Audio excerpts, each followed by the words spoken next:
Hi, this is Steve Hargadon, and welcome to the Future of Education. It is Wednesday, April 21st, 2010, and our special guest tonight is Larry Ferlazzo.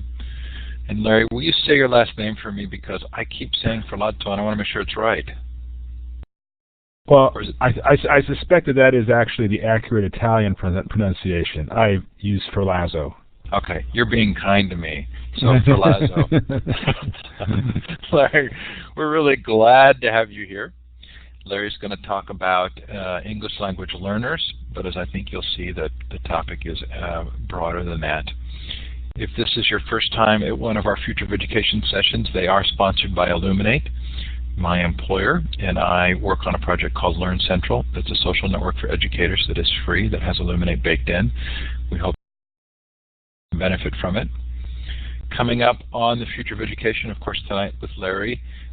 Tomorrow in the day, the Unisight Institute report on the Wichita Public Schools Learning Centers, a blended with online learning to back into school who have dropped out. In the evening, Tim Magner on School 2.0. A lot of fun. Next week is our special on Students 2.0. Starts with Dr. Robert Epstein speaking about his book Teen 2.0, moves to Jackie Gerstein on user-generated education, and then Anya Kamenetz on DIYU, her new book. In between there, Randy Orwin on open software, and lots more fun sessions coming up. We hope you'll. If you missed the session, the recordings are up on futureeducation.com. Thanks to our support from C. Bloom and Associates, my book fund group. But do look at those recordings, a lot of fun recordings, and hope some suggestions of people you'd like to hear from. If this is your first time here, there are some ways you can participate and Illuminate. If you think you might like to take the microphone and ask Larry a question later, go up to Tools, Audio, and run the Audio Setup Wizard. Make sure that your mic is working. Have that question.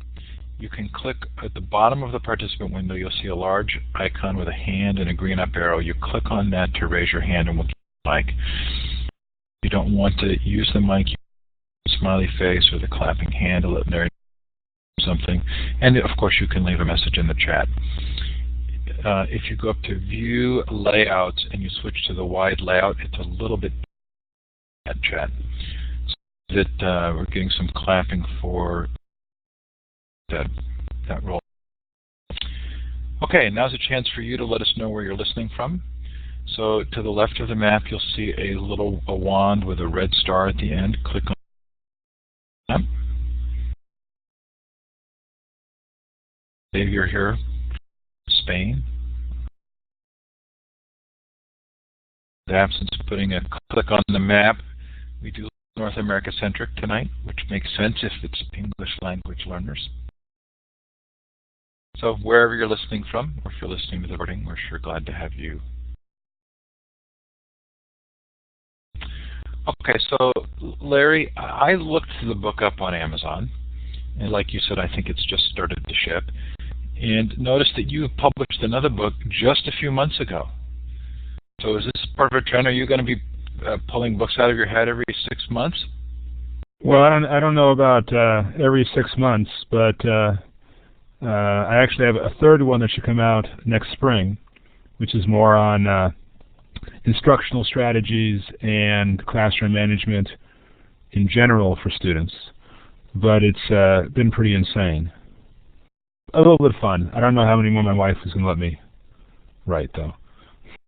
Well, the book seems to be largely informed by your work as a community organizer. And so before we kind of drill down into the slides that you've prepared, do you want to tell us a little bit about your background and what's brought you to this point? Sure. Well, I've been a teacher for 6 years at Luther Burbank High School in Sacramento. It's Sacramento's largest inner city high school. We have about 2,200 students, and over half are English language learners. Prior to becoming a teacher, I was a community organizer for about 20 years, working in low-income communities. And in that work, I saw the changes that people made in their lives based on what they learned through organizing, about taking initiative, developing leadership, and openness to working with diverse people.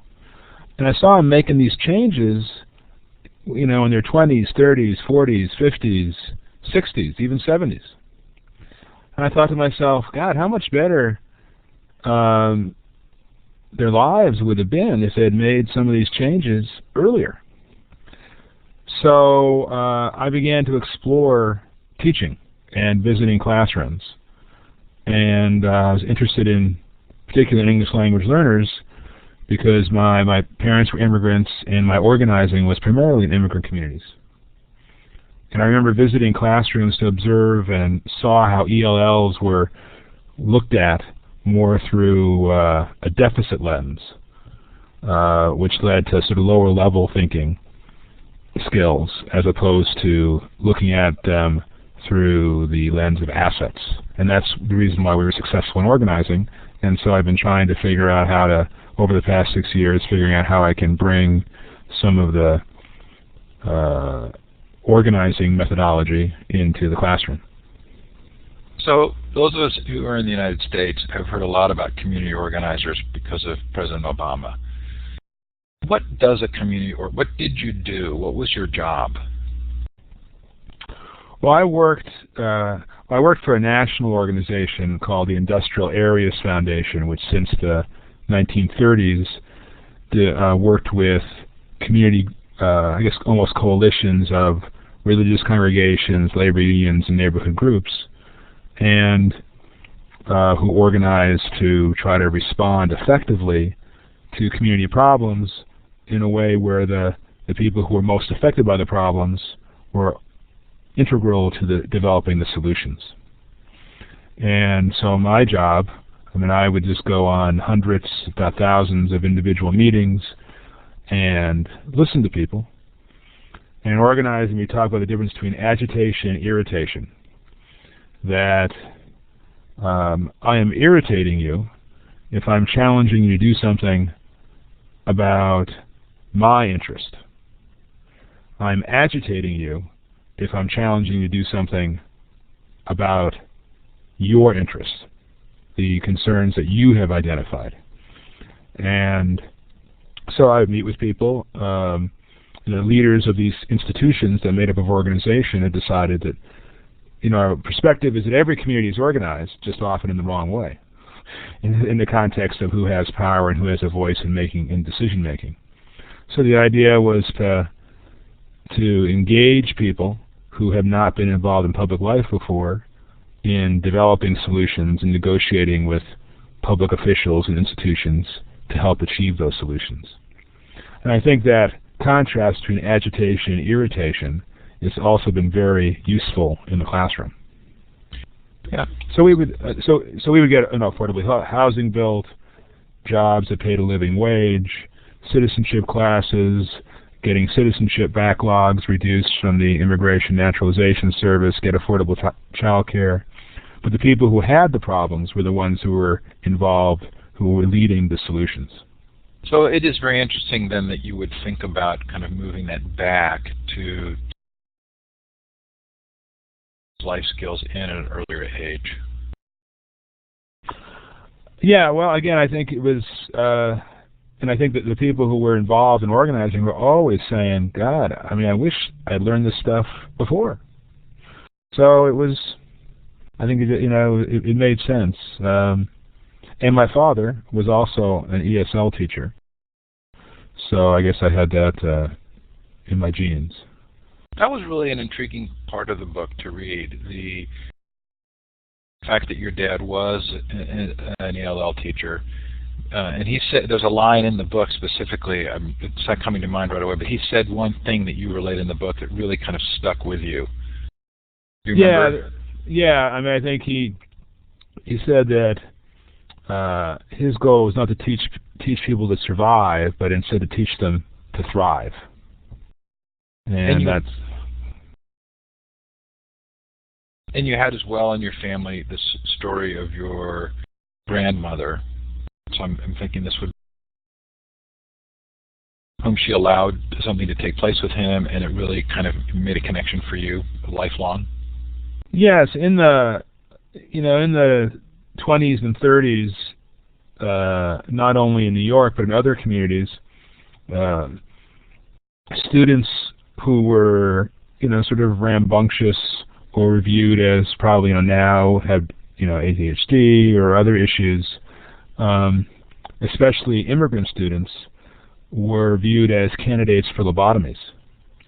So in the context of those days, particularly in New York City, it was suggested to my grandmother that my Uncle Horace was a good candidate for lobotomy, and how he was always described to me by my father as a really brilliant but a troubled youth. And then he ended up being institutionalized for the rest of his life. And and seeing him and hearing that story certainly impressed upon me the fact why English language learners, immigrants, particularly need to develop the capacity and the power to not only go along with rules, but to shape the formation of them, and to be able to not just go along with what the expectations are of our general society. Right. So I want you to move to the slides. So I'm curious to know, because I read the book feeling as though what you were speaking about wasn't just about English language learners, obviously deeper. But do you feel like you've had some more flexibility in what you've been accomplished because this is a group where they've traditionally not been seen as successful, and so you're maybe not under the same scrutiny to accomplish the same kind of tangible test-based goals that the non-immigrant or English language learning population would be required to sort of shoot for? Well, I think that I teach both. I teach a wide range of students, right, including our mainstream classes, English language learner classes, and international baccalaureate classes.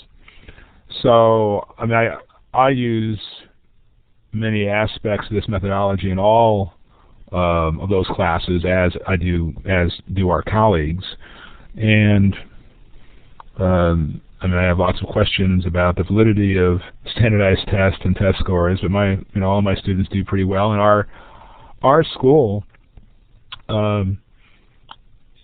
uses a lot of this methodology school-wide. I think it's part of our culture. And last year we were one of the few high schools that got out a fourth-year program improvement. In the United States, that's a pretty big deal. Of course, now we're back, as in most schools are going to eventually be in program improvement if no major changes are made. But I think this is applicable, and for schools like us who have the culture of focusing on not teaching to the tests, but instead developing lifelong learners, I think positive test results will come naturally. Well, good. Well, let's give you a chance to go through the slides. So you now have control of the whiteboard. Just look for the the little arrow and click through. Well, that's the name of my book that just came out. And just I don't think I mentioned the previous book that was published last spring was Building Parent Engagement in Schools. And this English Language Learners Teaching Strategies at Work is the title of the book that just came out. As I was saying, ELLs are often seen through a lens of deficits that lead toward lower level thinking skills.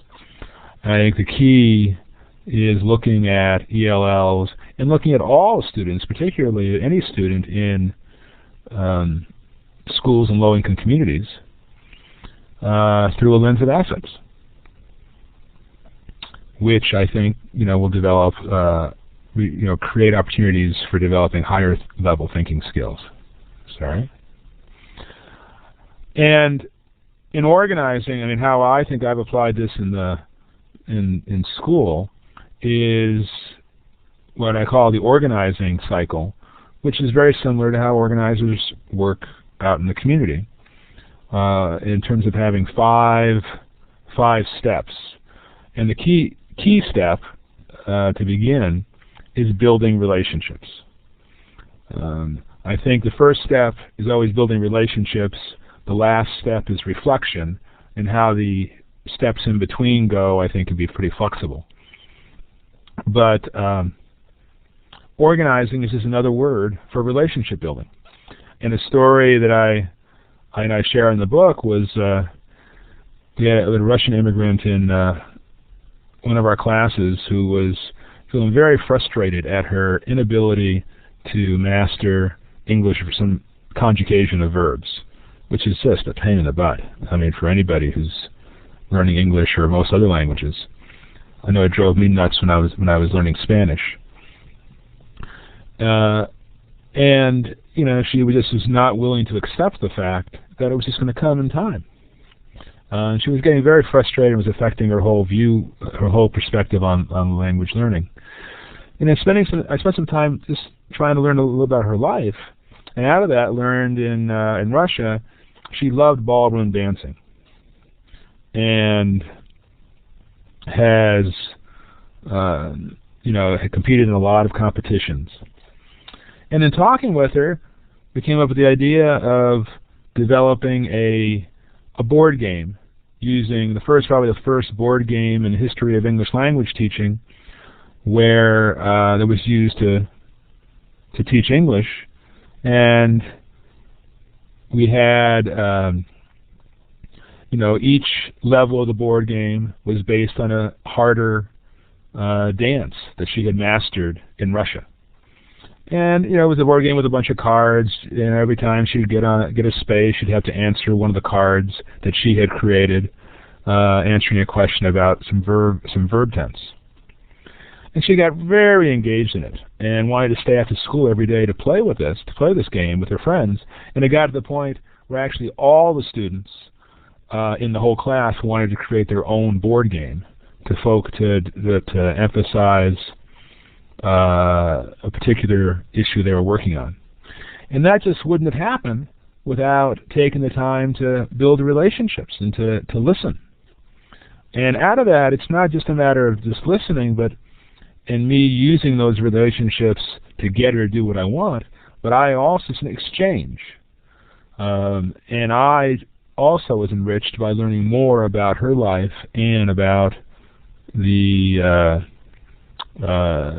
role of ballroom dancing in Russia, which I had no idea it was so important. And there are tons of studies, including Marzano, that highlights the importance of a relationship between a teacher and student and between peers. And for ELLs, it's particularly important because it reduces embarrassment and creates a low anxiety environment.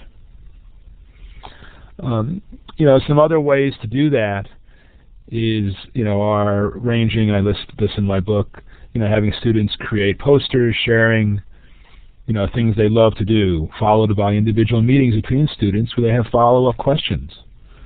Having students create, draw their neighborhoods and particular stories about particular events that occurred in different parts of the neighborhood. So there are lots of things that can be used as ways to build those relationships.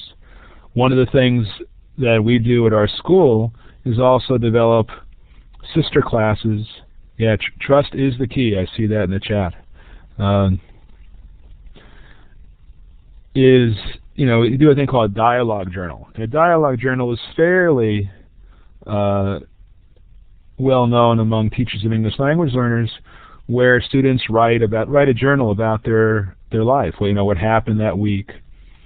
And officially, how it's all written about in all the books is students write these journals, give them to teachers, and teachers respond back, but done in a way where you're not correcting what the student has written, but you're sort of reflecting it more accurately. So someone wrote, "Oh, I cook with my mom on Tuesday." Said, "Oh," you could write down, "Oh, you cooked with your mother on last Tuesday."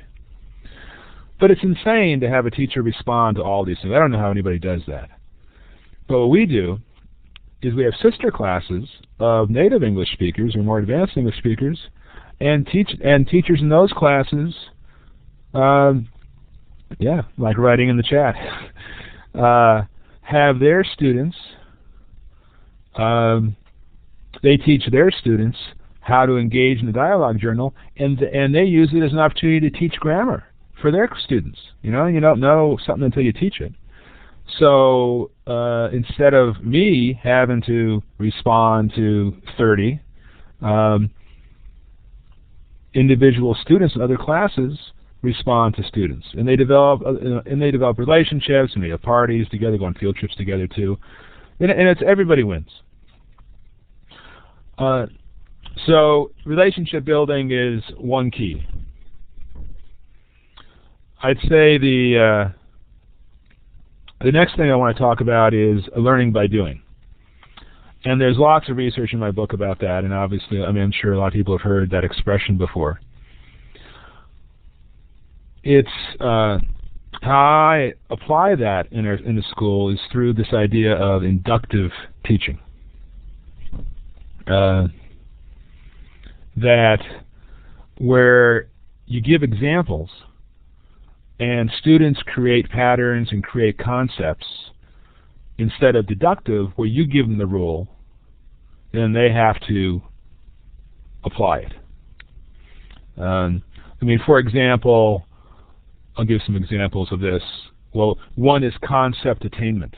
It's called, where you have a list of, if I'm trying to teach a grammar example of how to use plural verbs, verbs in the plural sense, list under a yes column examples of student writing where they have used it correctly, and on the no column examples of student writing where it hasn't been used correctly, and showing them one at a time, and having students have to figure out why is stuff on this side correct and why is stuff on this side incorrect. Another example is a picture word inductive model, where students, you put a picture on the wall, students help identify vocabulary words, and then follow a process where you introduce the picture in 20 words, you put words into the category, students put words into categories, whether it is based on spelling, or whether they're all food related, or whether they're clothing related, and then students find new words that fit those patterns. And then they next have to complete closes, fill in the gaps that are teacher provided and describe the picture, which then they then categorize, and then add new sentences into categories, and they convert those sentences into paragraphs. So it's really, instead of teachers filling students up, students really can grab the controls of their own process of learning. So that's some examples of inductive learning. I'd say another one, free voluntary reading. Students being able to pick their own reading material. For English language learners, the fact that there's so much available online where they can have multimedia, the audio written for the text, and the audio available for the text, creates lots of opportunities for students to be able to read high interest stuff. And then lastly, the other example, in terms of learning by doing, in the book I focus on 3 areas: inductive learning, free voluntary reading, and problem-based learning. The idea of there's working in groups to solve a problem. One example is gave students 2 cups, another cup of water and a pencil, and told them to figure out how the ancient Greeks would have used that to tell time. And it was great. Students were able to learn the scientific method, and but it was a problem that they had to solve. Another example was mentioned in the text in the chat about where students were able to figure out which neighborhood they wanted to, which was better. They identified the most important qualities of a neighborhood for them, and then they compared their neighborhood with the richest neighborhood in Sacramento.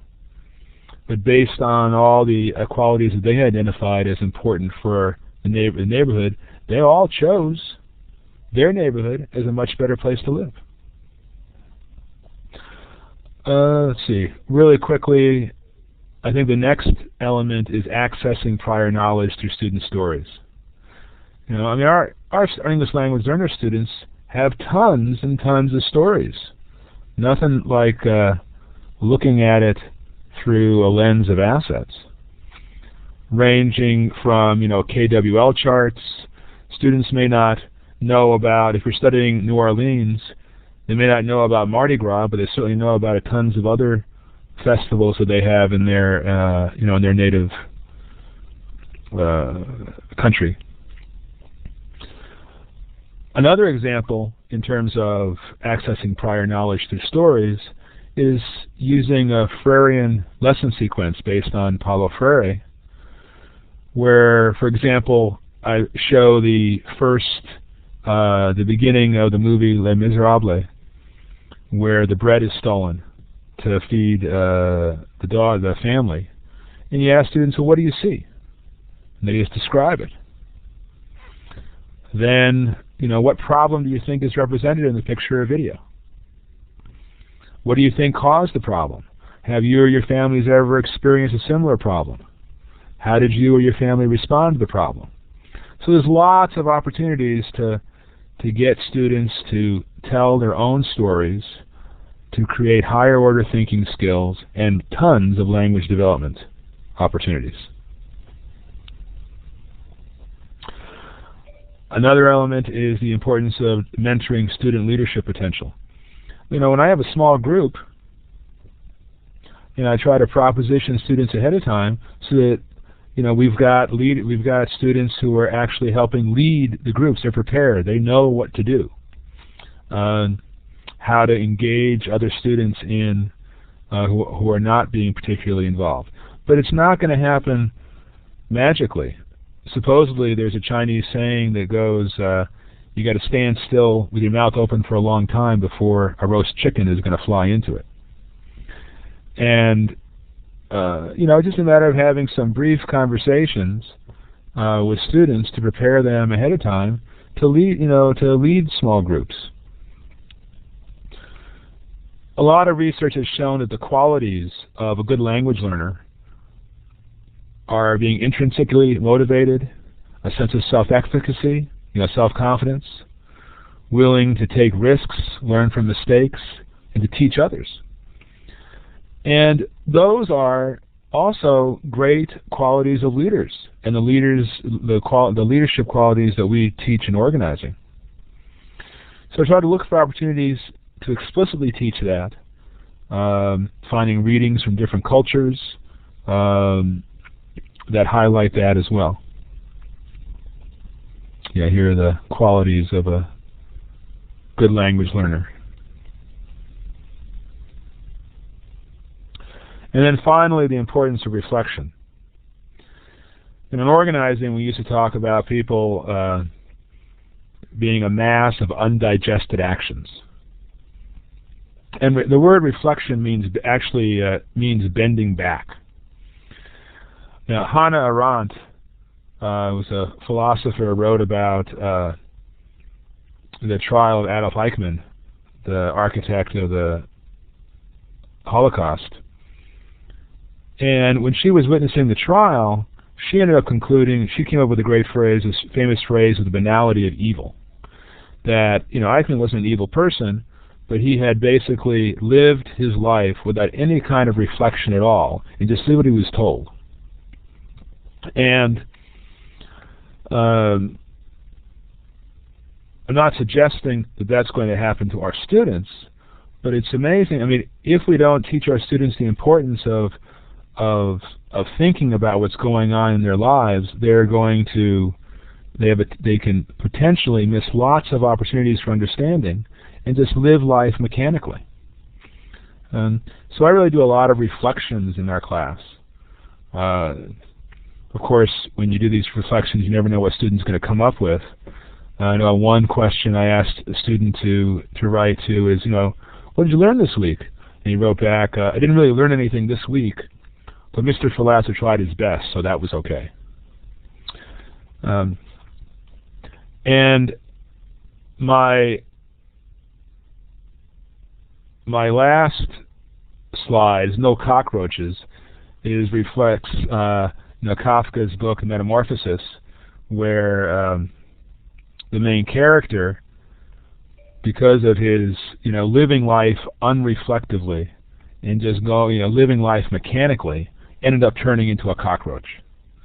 So again, I'm not suggesting that any of our students are going to turn into cockroaches, but we've got to push so that students can develop the capacity to reflect in school and out of school, long after they've left our class. So Larry, this that is really fun for me. My presentation. Why don't you take a second and kind of describe what you have done with your website? Because a lot of people know you from the blogs and the best of. So do you want to talk about that quickly? And I can actually take us there using a web tour. Sure. Well, I was when 6 years ago, when we got a huge number of Hmong refugees who came into Sacramento, we were trying to figure out how to apply this idea of voluntary free reading to our students. We didn't have a zillion tutors that could work with people individually. So I created this website, which now has about 9,000 categorized links that provide easy opportunities for English language learners to access high-interest reading. And partially as a result of that, we had a computer lab where we did a controlled study, and students participating in the computer lab scored much higher on their English assessments. And out of that, we ended up developing a home computer project providing computers and internet access to immigrant families to learn English, which was recognized by the International Reading Association 2 years ago as the best example of using technology to teach reading in the world. I subsequently developed this blog, which is geared more towards teachers and highlights what I believe to be the most accessible and best sites on the web to provide value added, provide value-added benefits to students by using technology. And I don't write about it. In order for me to write about it, I have to be able to figure out how to use it within a minute or less, and an English language learner has to be able to learn how to use it in a minute or less. And I'm not extraordinarily tech savvy, so it's got to be very accessible. And one of the things I've developed over the years is a series of the best lists, where I've got about 450 now best lists for under various categories, ranging from reading to writing to teaching writing, a zillion different lists.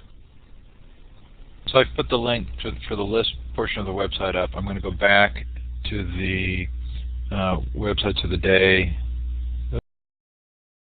and I'm going to put that as well. Now, I did a quick Google search, and Larry, you also have a Larry Ferlazzo. I feel like I've taken the wrong turn. Ferlazzo?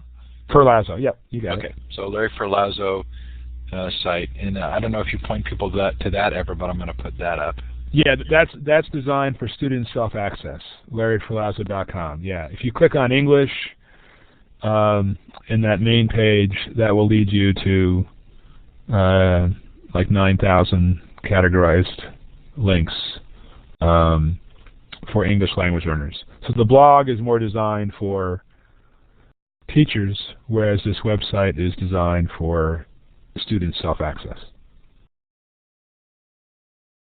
So you are a great tweeter, and you tweet quite a bit. Do you want to talk a little bit about your use of Twitter? Yeah, I started using Twitter about a year ago, and in the course of finding all these resources for English language learners, I see a lot of other good stuff that's not necessarily accessible to ELLs, and I basically use Twitter as my delicious in terms of of sharing those links that I think other folks might find useful and that I don't blog about. And it's been really great to connect up more personally, I think, with people around the world who share both my interest in teaching English language learners and also, I think, my interest in making structural change in how our schools are run. So I was pretty reluctant to get involved with it at first because I figured, God, one more thing, and but it certainly has paid off on a lot of levels.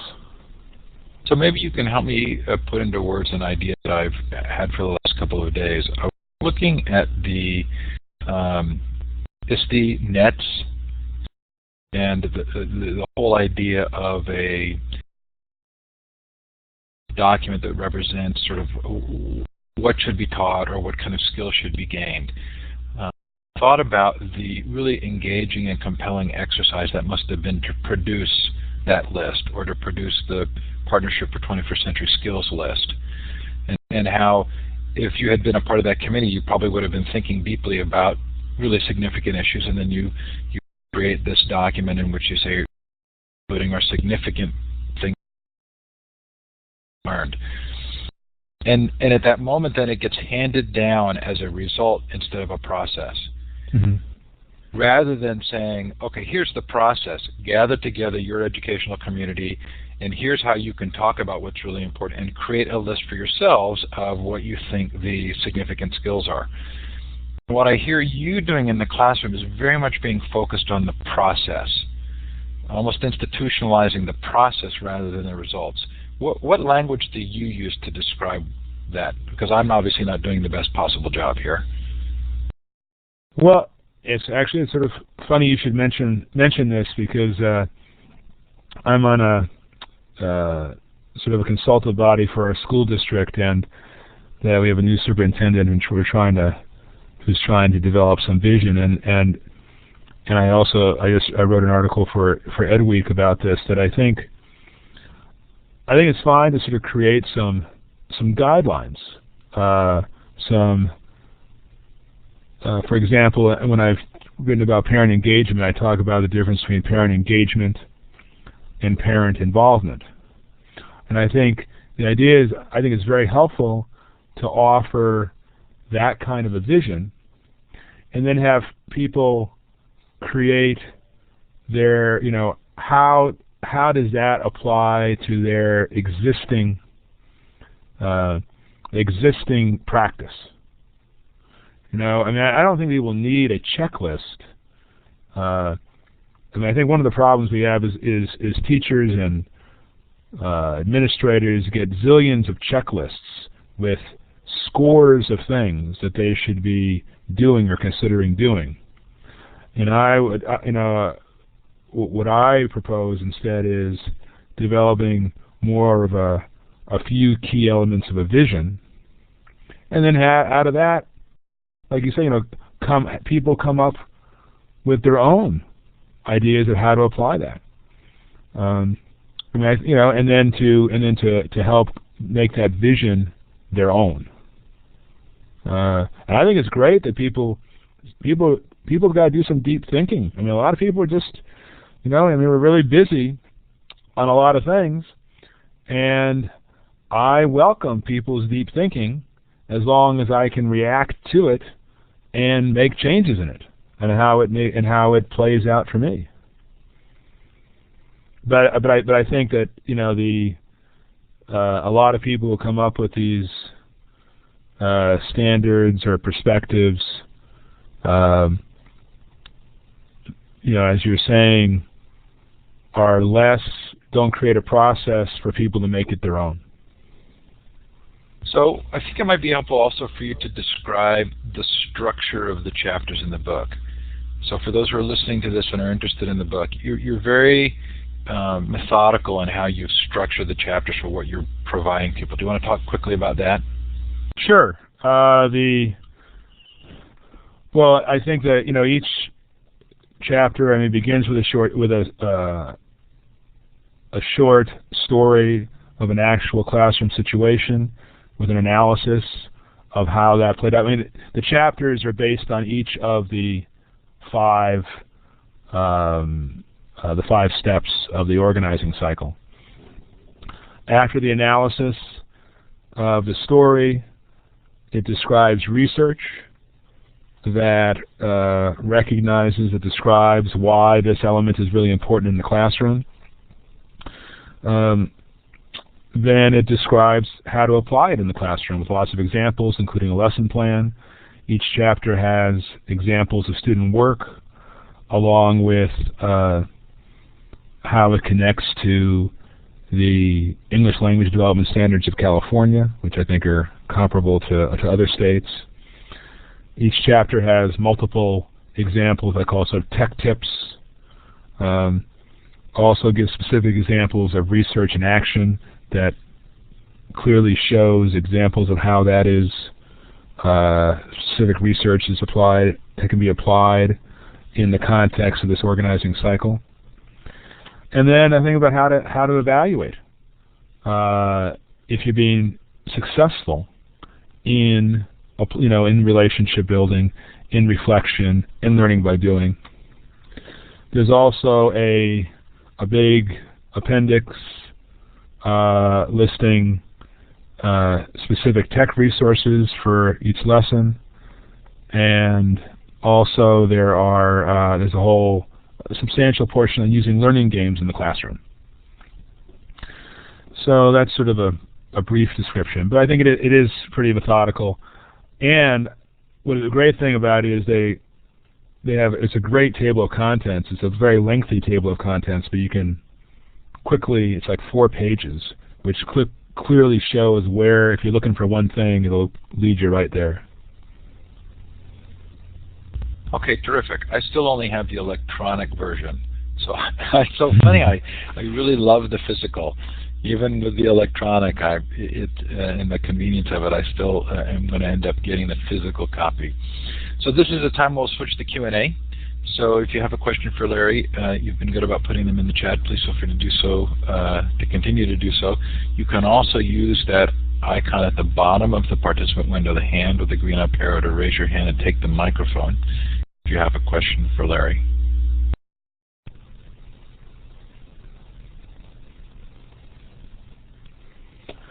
Okay. So how did I become a teacher, and what has kept me at it? Well, after I decided to become a teacher, after visiting classrooms and doing a fair amount of reflection, I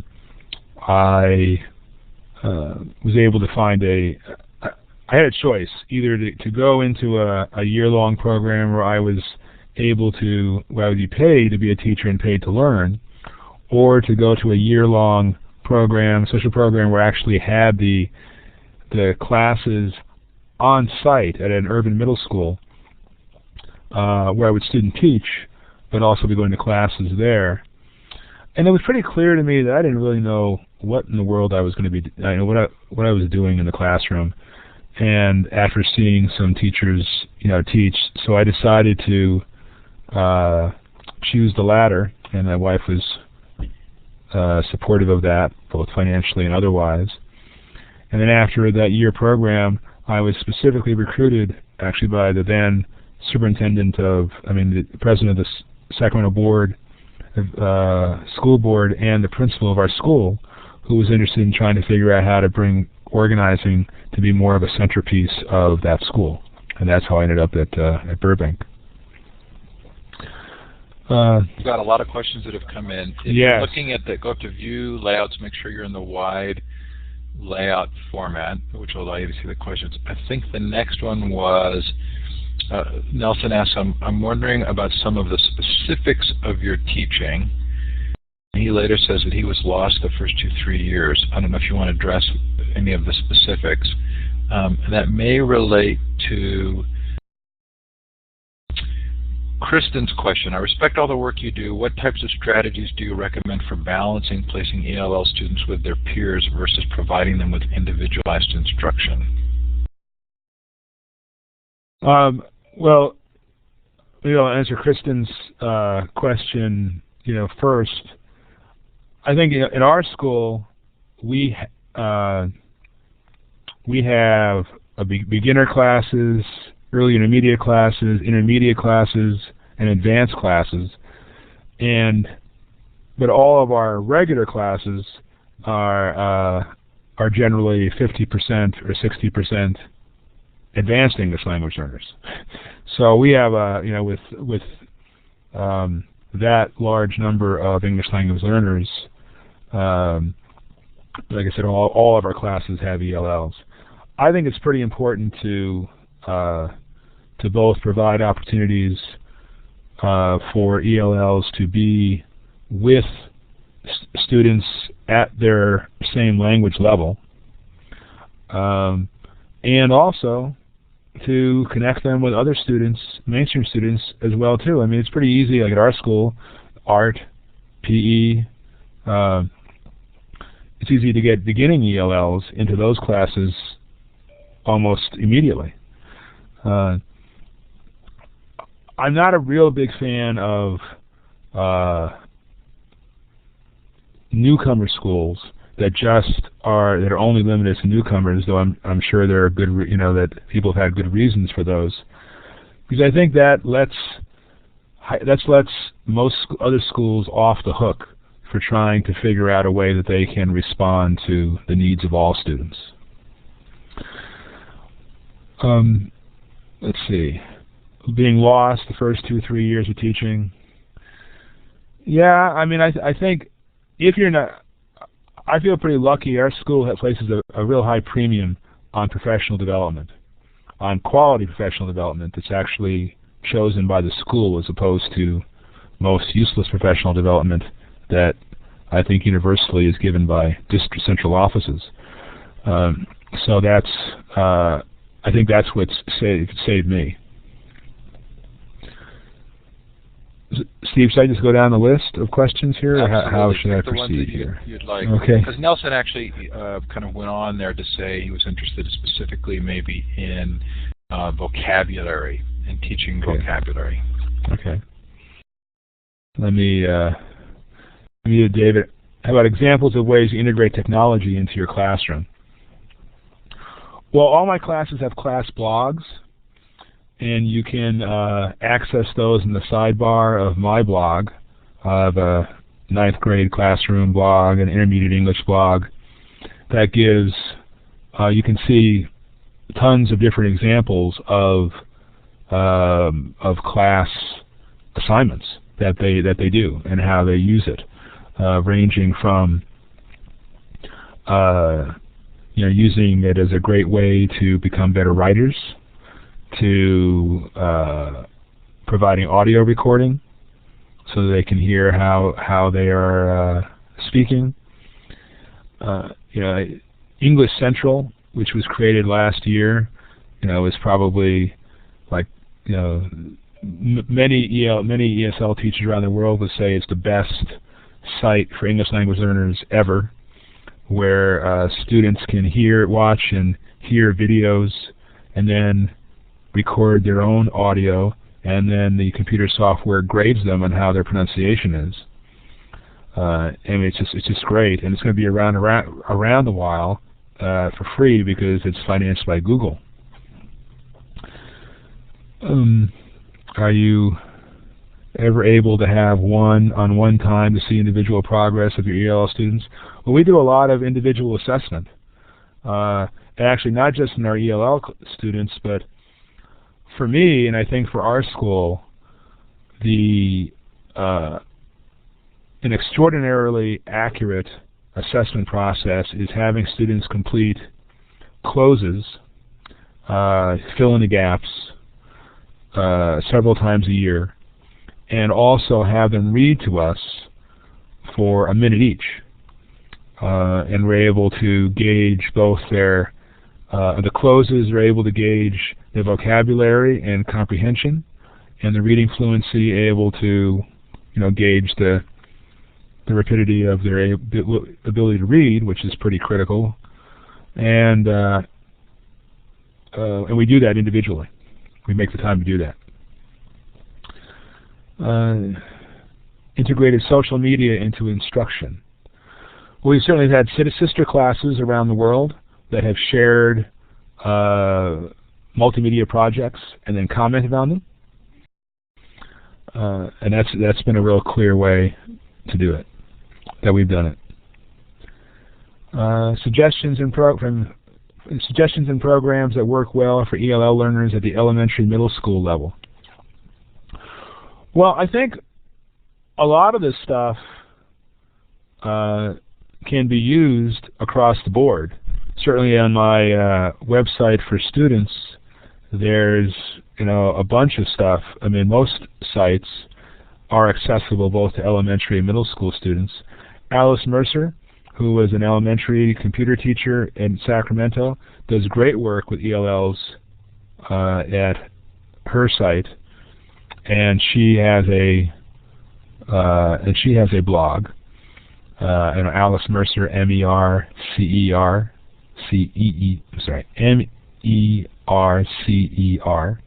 and she has several blogs for all the different elementary grade levels. Let's see. I agree, professional development is very helpful when they plan it out wisely, and sometimes it can be pointless. And that's really been my experience, though professional development brought in by the individual school has worked out great for us. David M. was saying English Central is a website. It's englishcentral.com. It's great. Let's see. Oh yeah, I see someone's put it up. Oh, it's englishcentral.net. But if you just type in English Central in the search, it'll do it. And it's certainly on my website. I don't know, I tried to get through a lot of the questions. I don't know if I missed some. So if you think that Larry missed a question, you can raise your hand. It's the hand with the green up arrow, or you can put it in the chat there. Nelson's asking, do you do a lot with grammar? Well, how I use grammar, I teach grammar a lot using that idea of concept attainment, where I give examples of of correct grammar, mistakes in grammar that are geared to teach one particular concept, and then students are able to develop the rule on their own. And so I do that pretty regularly, and that's a fun way to teach grammar. And that's actually the only fun way I have ever seen or heard of to teach grammar. I don't know, sometimes fun and grammar, it's hard to include in the same sentence. Pronunciation, I do a lot of reading and echo reading, where students repeat what I've read, in terms of pronunciation. And English Central, that, speaking of value added, there's just nothing better, I think, for pronunciation than English Central. Could you explain what a little more, Sal? I'm not sure which one you're referring to. Oh, the grammar. Well, the concept attainment is the idea of listing the correct way of saying of using a particular grammar, the incorrect way, and having students basically figure out why is one correct and why is another incorrect, and then have them have to explain the rule.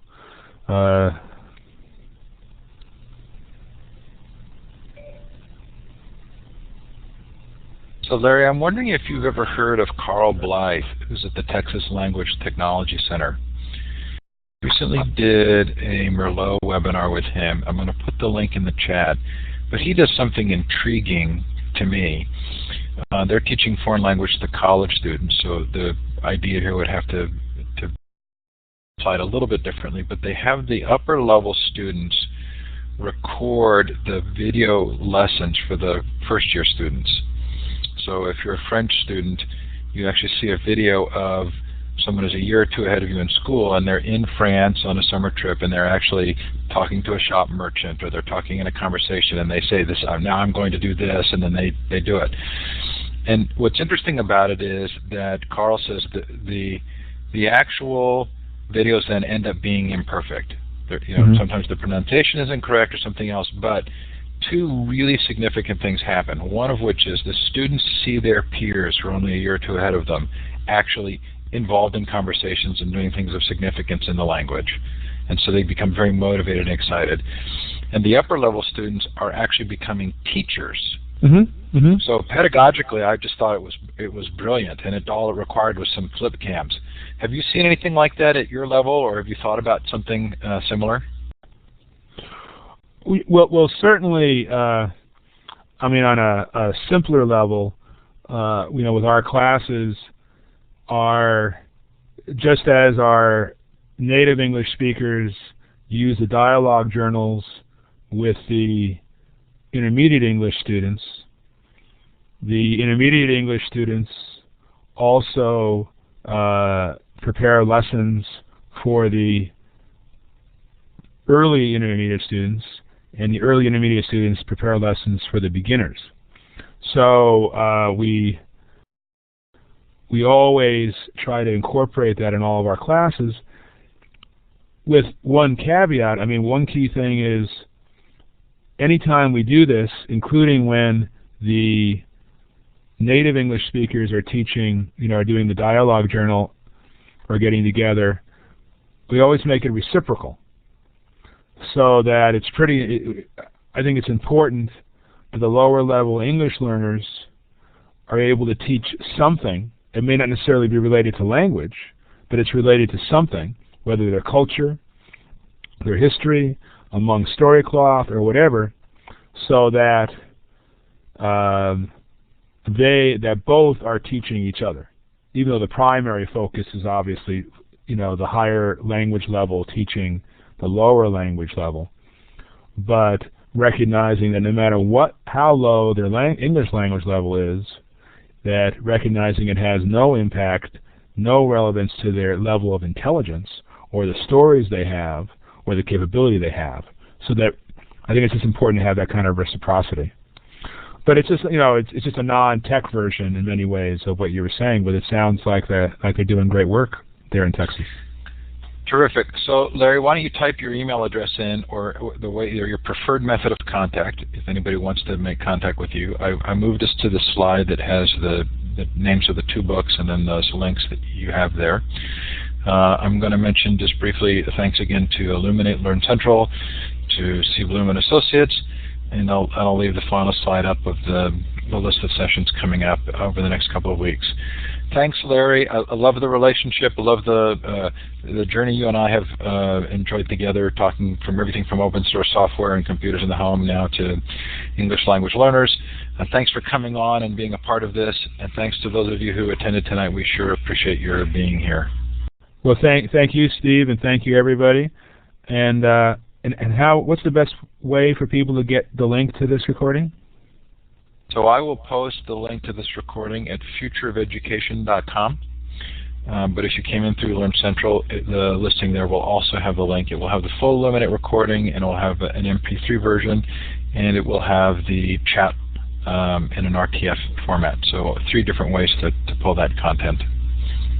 Great. Now, when will that be posted, Steve? It should be sometime tonight, depending on what my family schedule is, but either within the next hour or sometime after 11 o'clock. Great. Well, thanks, Steve, and again, thanks to everybody. And one of the great things about Twitter and the blog is I feel like I learn, I get as much as I give. Well, and you give a lot, Larry, and you are greatly appreciated. So have a great night. Have a great night, everybody. Take care. Good night.